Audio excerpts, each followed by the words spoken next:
Seul Jésus-Christ garantit.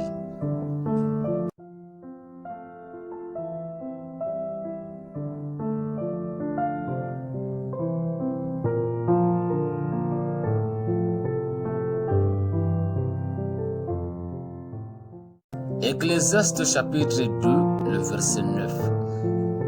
Je devins grand, plus grand que tous ceux qui étaient avant moi dans Jérusalem, et ma sagesse demeura avec moi. Salomon devint donc grand.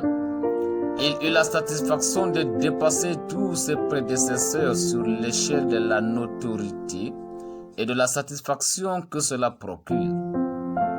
Au cours de toutes ces expériences et de ces écarts, il ne se départit jamais de sa sagesse naturelle. Il n'avait pas perdu la tête. C'est avec ces versets qu'on peut résumer le propos de l'Ecclésiaste, car à la fin, celui-ci dit que tout est vanité. Dans ce monde, il n'y a aucun profit, il n'y a aucune garantie, car le riche meurt, le pauvre aussi. Le sage meurt, l'insensé aussi meurt. Le roi Salomon fut très riche, très puissant, mais cela ne remplace pas la garantie que nous procure la parole de Dieu. Rien n'est garanti dans notre vie sans Jésus-Christ. Rien n'est garanti dans ce monde sans Jésus-Christ. Le roi Salomon disait que même la joie, c'est Dieu qui l'offre encore. Jésus ajouta dans Matthieu chapitre 16, le verset 26, « Et que servirait-il à un homme de gagner tout le monde s'il perdait son âme?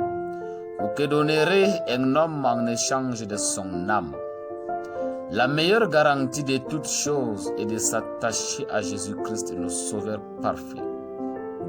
Jésus nous a enseigné à aimer Dieu et à aimer nos prochains, qui est un culte raisonnable que nous devons à Dieu. Une véritable source de bonheur, de bénédiction et du salut. Avons-nous vraiment besoin d'assassiner pour être riches? Avons-nous vraiment besoin de vendre nos âmes au diable pour gagner ce monde éphémère? Il y en a encore de nos jours des hommes capables et sont réputés pour faire ce genre de choses éphémères. Au Cameroun, en Afrique et partout dans le monde entier. Hier, un ami m'a appelé et m'a dit ceci. « Salut Jonas, tu sais, je suis vraiment désolé de t'annoncer la mort de ton ami qui a été assassiné par les bandits.